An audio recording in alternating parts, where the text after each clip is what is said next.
On me dit souvent, avec un air grave, un peu distant, presque soulagé de ne rien comprendre, tu sais, la situation entre Israël et Palestine, c'est compliqué. Compliqué? Non, pas tant que ça. C'est pas une équation, c'est pas un sudoku, c'est pas un débat sur la température de la planète. Tu prends une terre, tu vires les habitants, tu construis un mur, tu contrôles l'eau, l'électricité, les frontières, les tomates, les stylos, les médicaments.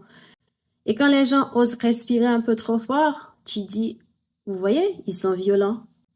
C'est pas un conflit, c'est pas un malentendu autour d'un terrain de foot, c'est une colonisation moderne, une occupation active, planifiée, assumée.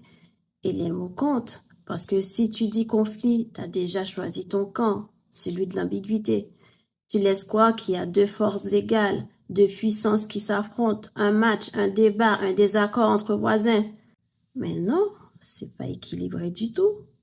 D'un côté, une armée suréquipée, financée, ultra formée, satellite, drone, storytelling mondial. De l'autre, des familles coincées dans 365 km², sans droit de fuir, sans droit de vivre, sans droit d'oublier qu'elles sont occupées. Gaza, c'est pas un territoire, c'est pas un quartier, c'est pas une zone, c'est une prison à ciel ouvert, avec murs et silence complice. Et on s'étonne que ça explose. On pousse des gens dans une cage, on leur coupe l'avenir, on s'étonne qu'ils hurlent. Tout est politisé. Les écoles sont des caches d'armes, les hôpitaux des bases ennemies, les morts deviennent des statistiques et les vivants des suspects. On trie les victimes, on pleure certains enfants, on soupçonne les autres d'avoir mérité leur sort. Et de notre côté, je plains le peuple élu parce que s'il faut contraindre autant pour exister, s'il faut surveiller ses voisins H24 pour se sentir libre, alors peut-on encore parler de liberté?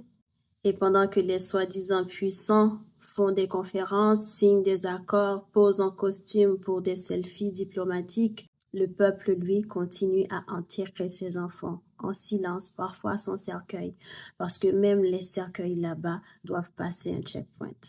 Donc, ce n'est pas un conflit, c'est juste un mauvais film, avec un très gros budget pour les effets spéciaux et zéro respect pour les figurants. Et devinez quoi? Les morts ne sont jamais crédités au générique.